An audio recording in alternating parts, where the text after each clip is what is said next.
अब तक तो ये हम सबको पता है कि पृथ्वी दो प्रकार की गति करती है। पहला घूर्णन और दूसरा परिक्रमण। घूर्णन क्या होता है?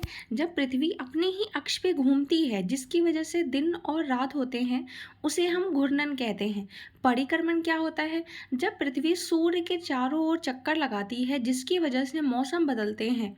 उनको चक्कर लगाने में पूरा 365 दिन का समय लगता है। ये परिक्रमण कहलाता है। इसको हमने क्लास 6 एनसीईआरटी ज्योग्राफी के फर्स्ट चैप्टर में कवर किया था। सेकेंड चैप्टर में हमने लॉन्गिट्यूड और लैटिट्यूड के बारे में पढ़ा। इसमें हम पृथ्वी की गतियों के बारे में पढ़ेंगे। पृथ्वी की दो गति कौन सी हुई? एक घूर्णन और दूसरा परिक्रमण। पृथ्वी का अपने अक्ष पर घूमना घूर्णन कहलाता है। सूर्य के चारों ओर एक स्थिर कक्ष में पृथ्वी की गति को परिक्रमण कहते हैं। पृथ्वी का अक्ष एक काल्पनिक रेखा है, ये हमने फर्स्ट चैप्टर में ही डिस्कस किया है। अक्ष जैसा कोई रेखा नहीं है, वो हम ऐसे ही मान लेते हैं। पृथ्वी अपने ही अक्ष पे घूमती रहती है। इसे ये जो पृथ्वी है, ये अपने कक्षीय सतह से 66.5 डिग्री का कोण बनाती है। इसको अगर हम ऐसे देखें एग्जाम पॉइंट ऑफ व्यू से, तो आप ये कह सकते हैं कि पृथ्वी अपने अक्ष पे 23.5 डिग्री झुकी हुई है। अगर वो अपने अक्ष पे 23.5 डिग्री झुकी है तो वो अपने कक्षीय सतह से 66.5 डिग्री का कोण बनाती है, क्योंकि टोटल 90 डिग्री का होता है ना। तो 23.5 डिग्री अगर ऊपर है तो 66.5 डिग्री ही तो नीचे होगा। वह समतल जो कक्ष के द्वारा बनाया गया है उसे कक्षीय समतल कहते हैं। पृथ्वी के पास अपना प्रकाश नहीं होता है, क्योंकि पृथ्वी एक ग्रह है। ग्रहों के पास अपना कोई प्रकाश नहीं होता है, लेकिन जो तारा होते हैं उनका अपना प्रकाश और उष्मा भी होता है। इसलिए पृथ्वी ग्रह है, क्योंकि उसका अपना कोई प्रकाश नहीं है, वो सूर्य से प्रकाश प्राप्त करता है। पृथ्वी का आकार गोले के समान है, इसलिए एक समय में सिर्फ इसके आधे भाग पर ही सूर्य की रोशनी प्राप्त होती है। जिस भाग में सूर्य की रोशनी होती है वह भाग दिन होता है, और जबकि दूसरा भाग जो सूर्य से दूर है, विपरीत दिशा में है, जहाँ पे सूर्य की रोशनी नहीं पहुँच पा रही है, वह हिस्सा रात होता है। ग्लोब पर वह वृत्त को जो दिन तथा रात को विभाजित करता है उसे प्रदीप्त वृत्त कहते हैं। प्रदीप्त वृत्त ये अक्ष के साथ नहीं मिलता है। पृथ्वी अपने अक्ष पर एक चक्कर पूरा करने में 24 घंटे का समय लेती है। घूर्णन के समय काल को पृथ्वी का दिन कहा जाता है या पृथ्वी की दैनिक गति है। इस इमेज में आप देख सकते हैं, यहाँ है सूर्य। सूर्य से जो रोशनी निकली वो पृथ्वी के इस भाग पे पड़ रही है, तो इस वाले भाग में दिन है, और जहाँ पे ये रोशनी नहीं पड़ रही है इस भाग में यहाँ पे रात है। इसको आप इजीली समझ सकते हैं कि किस तरह दिन और रात होते हैं। वहीं दूसरी इमेज में आप ये समझ सकते हैं कि पृथ्वी किस तरह अपने अक्ष पे 23.5 डिग्री झुकी हुई है और कक्षीय सतह से 66.5 डिग्री का कोण बनाती है। ये हमारी पृथ्वी है। इसके बीच से जो ये लाइन गया है ये है विषुवत वृत्त। विषुवत वृत्त या भूमध्य रेखा, कुछ भी आप इसको कह सकते हैं। और ऊपर है कर्क रेखा, नीचे है मकर रेखा। अगर पृथ्वी सीधा ऐसे होती तो ये 90 डिग्री होती, लेकिन ये झुकी हुई है ऐसे यहाँ से, तो ये 23.5 डिग्री का कोण बनाती है। और नीचे का जो ये एरिया है ये 66.5 डिग्री है। इसलिए कहते हैं कि पृथ्वी अपने समतल कक्ष से 66.5 डिग्री का कोण बनाती है और अपने अक्ष पे 23.5 डिग्री झुकी हुई है। हमने ये तो समझ लिया कि पृथ्वी के घूर्णन के कारण ही दिन और रात होते हैं, लेकिन कभी आपने ये सोचा है कि अगर पृथ्वी घूर्णन ना करे तो क्या होगा? तो ये जैसे यहाँ पे दिन है वो दिन का दिन रह जाएगा और इस तरफ रात ही रात रह जाएगी। कभी इस इधर वाले भाग में न दिन होगा और ना ही इधर वाले भाग में रात होगी। अंधेरा होगा, रात तो होगी, साथ ही वहाँ पे इतनी ज़्यादा ठंड होगी कि वहाँ पे जीवन संभव ही नहीं हो पाएगा, क्योंकि सूर्य से ही रोशनी और ऊष्मा भी प्राप्त करती है पृथ्वी। प्राचीन भारतीय खगोल शास्त्री आर्यभट्ट ने बताया था कि पृथ्वी गोल है और वह अपने अक्ष पर घूर्णन करती है।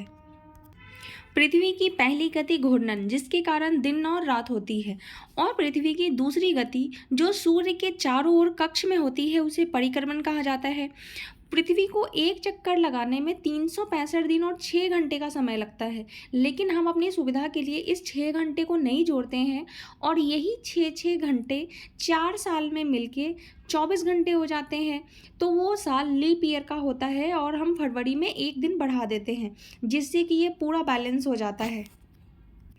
अक्सर आपने अपने बड़ों के मुँह से ये बात तो सुनी होगी कि आज का दिन साल का सबसे बड़ा दिन है, आज की रात सबसे छोटी है। तो ये ऐसा क्यों होता है, उसको हम समझते हैं।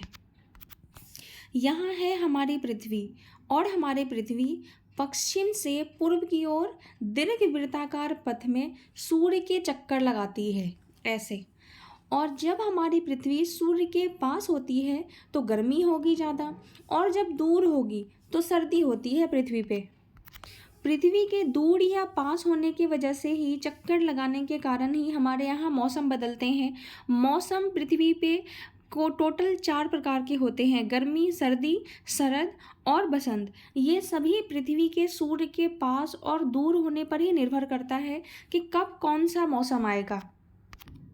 यहाँ इमेज में आप देख सकते हैं, ये है पृथ्वी जो कि घूमते घूमते यहाँ तक आ गई है। ये दिन 21 जून का होता है। ये ऊपर वाले उत्तरी गोलार्ध होते हैं और नीचे वाला दक्षिणी गोलार्ध होते हैं। तो इस इमेज में आप साफ देख सकते हैं कि ये जो उत्तरी गोलार्ध है ये सूर्य की तरफ झुका हुआ है, और यहाँ ऊपर जो कर्क रेखा है, ऊपर होता है ना कर्क रेखा, तो कर्क रेखा पर सूर्य की रोशनी बिल्कुल सीधी पड़ रही है। इसी वजह से यहाँ पे ज़्यादा उष्मा होगी, और ज़्यादा उष्मा होगी तो गर्मी भी ज़्यादा होगी। और ध्रुवों के पास यहाँ पे सूर्य की रोशनी तिरछी आ रही है, इसलिए यहाँ पे गर्मी कम होती है, यहाँ पे सर्दी होती है। उत्तरी ध्रुव सूर्य की तरफ झुका हुआ होता है तथा उत्तरी ध्रुव के रेखा के बाद वाले भागों पर लगभग 6 महीने का लगातार दिन रहता है। ध्रुवों पर लगातार 6 महीने का दिन और 6 महीने का रात होता है। इस इमेज में साफ दिख रहा है कि उत्तरी गोलार्ध वाले बहुत बड़े भाग पर सूर्य की रोशनी प्राप्त होती है, इसीलिए विषुवत के उत्तरी भाग में गर्मी का मौसम होता है और 21 जून को इस क्षेत्र में सबसे लंबा दिन और सबसे छोटी रात होती है। और पृथ्वी के इस अवस्था को हम उत्तर अयनात कहते हैं। इसके ठीक विपरीत 22 दिसंबर को होता है, क्योंकि पृथ्वी अपना पूरा चक्कर घूमने में 1 साल का समय लगाती है, तो आधा घूमने में 6 महीने का समय लगाएगी ना। तो 21 जून में अगर आप 6 महीने जोड़ेंगे तो सीधा 22 दिसंबर का दिन आ जाता है।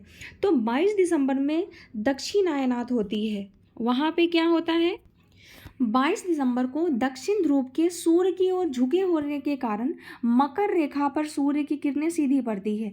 क्योंकि सूर्य की किरणें मकर रेखा पर लंबवत पड़ती है, इसलिए दक्षिणी गोलार्ध के बहुत बड़े भाग में प्रकाश होता है और दक्षिणी गोलार्ध में लंबे दिन और छोटी रातों वाला ग्रीष्म ऋतु होती है। भारत की स्थिति ग्लोब पर उत्तर दिशा में है, इसीलिए 21 जून को हमारे यहाँ गर्मी होती है। लेकिन जो भी कंट्री दक्षिण गोलार्ध में होंगे वहाँ पे 22 दिसंबर को गर्मी होगी और वहाँ पे क्रिसमस गर्मी में सेलिब्रेट किया जाता है। दक्षिणी गोलार्ध वाला कंट्री ऑस्ट्रेलिया है, जहाँ पे गर्मी में क्रिसमस मनाया जाता है। एग्ज़ाम में ये क्वेश्चन कई बार पूछा गया है। 4 मौसम होते हैं: गर्मी, सर्दी, शरद और बसंत। तो गर्मी और सर्दी को तो हमने समझ लिया, अब शरद और बसंत को समझते हैं। 21 मार्च और 23 सितंबर, यहाँ आप देख सकते हो 23 सितंबर ये है और ये है 21 मार्च। इन दोनों के बीच भी 6 महीने का गैप है। तो इस टाइम क्या होता है कि ये जो विषुवत होता है, यानी कि जो भूमध्य रेखा होते हैं, वहाँ पे सीधी सूर्य की रोशनी पड़ती है और उत्तरी ध्रुव और दक्षिणी ध्रुव दोनों ही ध्रुवों पे सूर्य की रोशनी तिरछे रूप में जाती है। इस अवस्था में कोई भी ध्रुव सूर्य की ओर झुका हुआ नहीं होता है, इसलिए पूरी पृथ्वी पर दिन और रात बराबर होते हैं और इसे हम विषुव कहते हैं। यानी कि पृथ्वी पे 2 विषुव होते हैं, एक 21 मार्च को और दूसरा 23 सितंबर को। यहाँ पे दिन और रात पूरी पृथ्वी पे एक समान होते हैं। फर्क बस इतना होता है कि उत्तरी गोलार्ध में बसंत ऋतु होता है और दक्षिणी गोलार्ध में शरद ऋतु होती है। पृथ्वी का अक्ष हमेशा एक ही स्थिति में झुका रहता है। पृथ्वी के परिक्रमण और पृथ्वी के अक्ष के निश्चित दिशा में झुके होने के कारण ही ऋतुओं में परिवर्तन होता है। ये चैप्टर यहीं ख़त्म होता है। उम्मीद है आप पृथ्वी का घूर्णन और परिक्रमण को समझ गए होंगे कि घूर्णन की वजह से दिन और रात होते हैं और परिक्रमण की वजह से ऋतुओं में परिवर्तन होता है।